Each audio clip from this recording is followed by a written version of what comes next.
ছাত্রদল শিবির সহ অন্যান্য অনেক সংগঠনই একসাথে ছিল, তাদের সম্পর্কটা অটুট থাকুক, এটা জাতির প্রত্যাশা। ছাত্র শিবির ঢাকা বিশ্ববিদ্যালয়ে জুলাইয়ের গণ অভ্যুত্থানের 1 বছর পূর্তির আয়োজন করেছিল।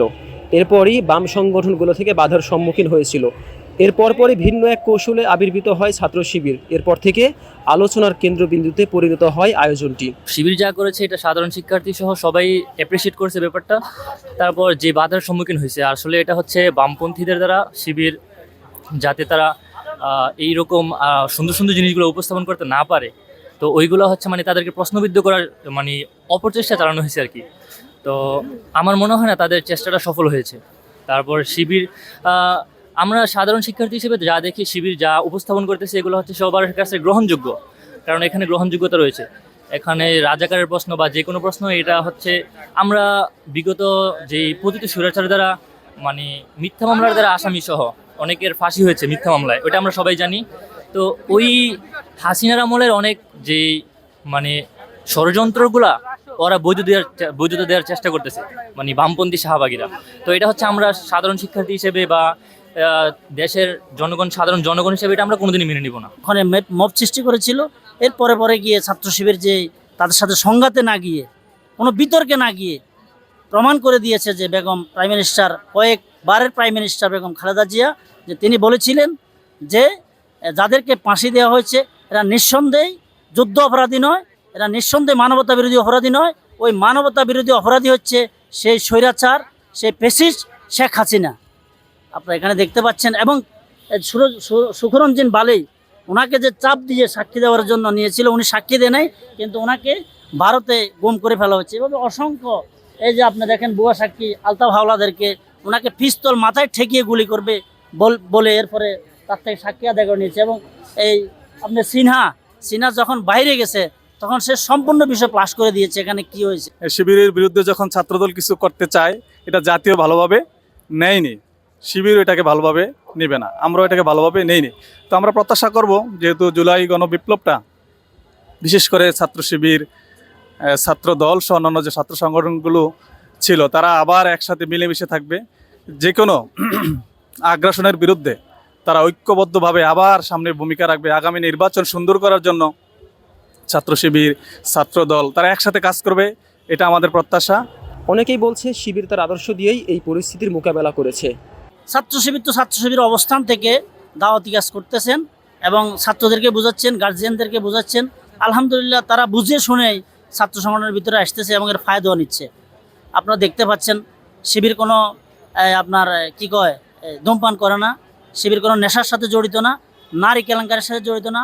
আলহামদুলিল্লাহ এরা যেখানে যাচ্ছে সেখানে একটি কি কয় এটা কি সৃষ্টি করে আসে, আলোড়ন সৃষ্টি করে আসে। আপনি ছাত্র শিবির বর্তমান সভাপতি জাহিদ দিয়ে একটু ফলো করেন।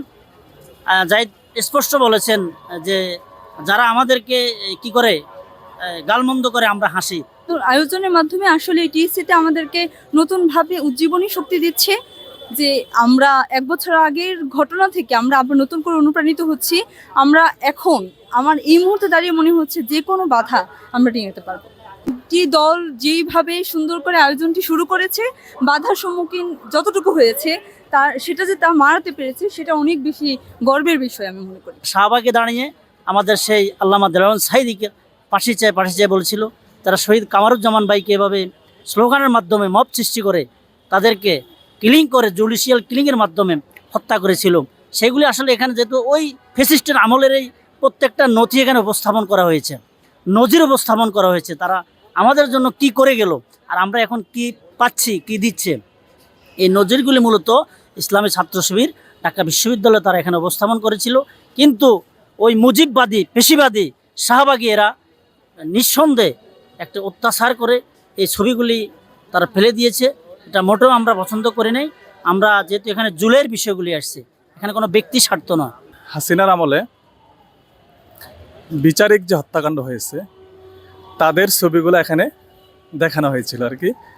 তো এটা নিয়ে আপত্তি তুলেছে, কিন্তু মব সৃষ্টি করার কোনো সুযোগ কি ছিল না বা উচিত হয়নি।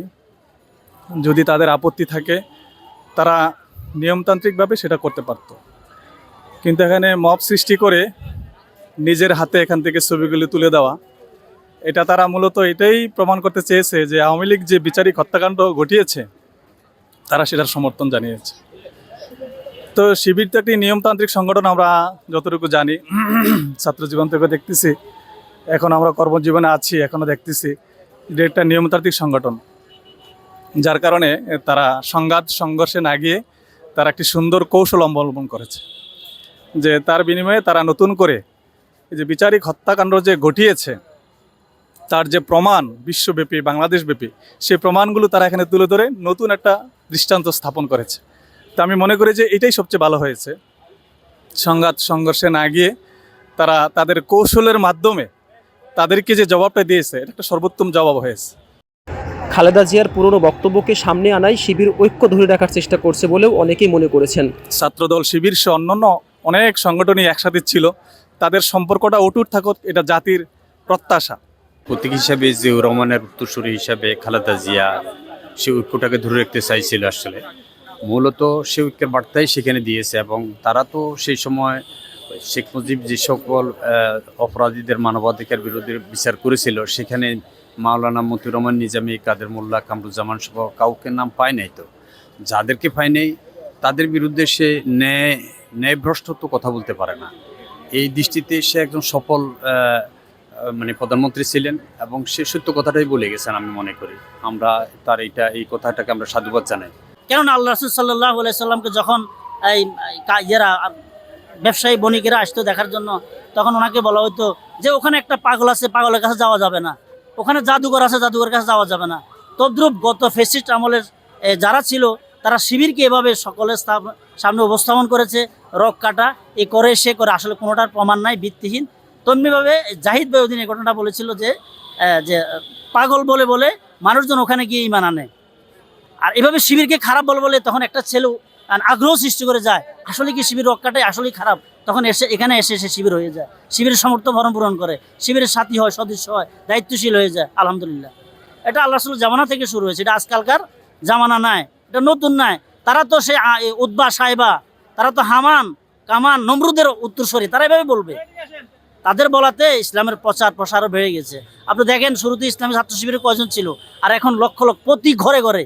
আল্লামা দেলাওয়ার সাইদি সাহেব বলেছে এমন বাংলার এমন কোনো ঘর থাকবে না যে প্রতিটি ঘরে জামাত শিবির ইনশাল্লাহ থাকবে, ইনশাল্লাহ আছে, থাকবে, আরও হবে ইনশাল্লাহ। সুন্দর সম্পর্কের জন্য আপনাকে কিছু ছাড় দিতে হবে। আপনি দেখেন এখানে ছাত্র শিবির তো শুধুমাত্র জামাতের যে নেতৃবৃন্দ আছে তাদের ছবিটা এখানে সাঁটাই নেই, এখানে সালাউদ্দিন কাদের চৌধুরীর ছবিটাও কিন্তু নিয়ে এসেছে। এখন আমি শিবিরের যে নেতৃবৃন্দের যে কথা শুনতেছি, তারা সবসময় শুধু আবু সাইদ মুগ্ধের কথা বলে না, ছাত্রদল যে ওয়াসিমের কথা বলে তার ছবিও এখানে আছে, তার কথাও ছাত্র শিবির বলে। অর্থাৎ ছাত্র শিবির সকলের কথাই বলে, ছাত্র শিবির কোনো পক্ষ অবলম্বন করে বলে আমার কাছে মনে হয় নাই আর কি। তো যার কারণে শিবির যেভাবে বিষয়টা কমনলি দেখে, আমার মনে হয় ছাত্র দলও যদি এটা কমনলি দেখে তাহলে সম্পর্কগুলো আগামী দিনে আরো সুন্দর হবে আর কি। এখানে ছবি ছিল, আল্লামা দেলোয়ার হোসেন সাইদি সাহেবের ছবি ছিল, তাদের সাথে আরও অনেক শহীদদের ছবি ছিল, তাদের মব সৃষ্টির কারণে এগুলো নামাই ফেলা হয়েছে। কিন্তু আমার কাছে মনে হয়েছে, আমার নিজের ব্যক্তিগতভাবে, তারা যে একটা স্থিতিশীল অবস্থায়, মানে তাদের মাথাটাকে ঠান্ডা করে পুরো জিনিসটাকে হ্যান্ডেল করেছে, মবের সাথে তারাও ওখানে মানে কোনো ইস্যুতে জড়ায় নাই, কোনো রকম গ্যাঞ্জামে জড়ায় নাই, এটা আসলে প্লাস পয়েন্ট ছিল তাদের জন্য একটা। ছাত্র শিবিরের এই অনুষ্ঠানের শেষ দিনে রাত পর্যন্ত উপচে পড়া ভিড় লক্ষ্য করা গেছে। আব্দুল কাদের নাহিদ, 21 টেলিভিশন, ঢাকা।